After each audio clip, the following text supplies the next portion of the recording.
বলেন ইয়াকুলুল কুরআন ইয়া রাব্বি ইন্নী মানাতুহুম লাহুম বিল্লাইল ফাশাফিনি কিয়ামতের ময়দানে কোরআন তালাওয়াতকারীর জন্য কোরআন বলবে প্রভু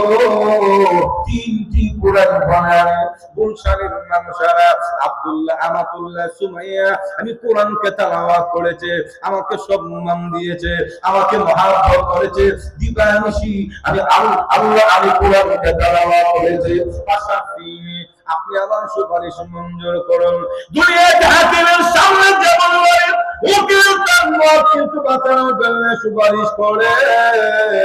ঠিক তেমনি কোরআন তেলাওয়াতকে বাঁচানোর জন্য মহান আল্লাহ রাব্বুল কোরআন সুপারিশ করবে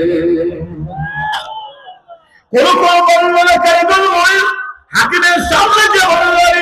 উকিল তার ওয়াকিলকে বাঁচানোর জন্য যারা করে তর্ক করে মহামান্য আদালত আমার ওয়াকিল অত্যন্ত ভালো মানুষ তিনি নির্দোষ উদ্দেশ্য প্রণোদিত ভাবে মিথ্যা মামলা দিয়ে ওনাকে সাজানো হয়েছে ওনার কোনো দোষ নাই ঘটনাস্থলে তিনি ছিলেন না মেহেরবানি করে ওনাকে বেকসুর খালাস করে দেন যেমন ভাবে হাকিমের সামনে উকিল যারা করে তর্ক করে ঠিক তেমনি ভাবে কিয়ামতের কঠিন ময়দানে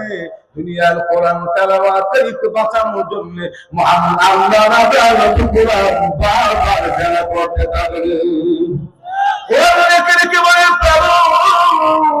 এই কোরআন ভাই আব্দুল্লাহ সুমাইয়া কাদাদা হেলেনা আমি কোরআনকে তেলাওয়াত করেছি আল্লাহ তাকে তুমি মাফ করে দাও তাকে তুমি ক্ষমা করে দাও জান্নাতি টিকিট দিয়ে দাও এমনি কোরআন বলে আল্লাহ রাব্বুল আলামিনকে বলে কোরআন রে এই মুহূর্তে তোমার সুপারিশ মঞ্জুর হবে তার জীবনে আর অন্যায় আছে গুনাহ আছে এখন তোমার সুপারিশ গ্রহণ হবে না এমনি কোরআন বলে তোমার সুপারিশ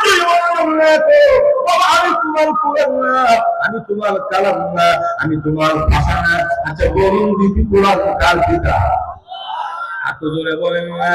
আল্লাহ রাব্বুল আলামিন কোরআন আল্লাহর কিতাব না বলার কোনো সুযোগ থাকে না আল্লাহর কিতাব এবং আল্লাহ রাব্বুল আলামিনের কথা কাজে মিল থাকে এটা দুনিয়ার কোন শাসক নেতার কোনো কথা না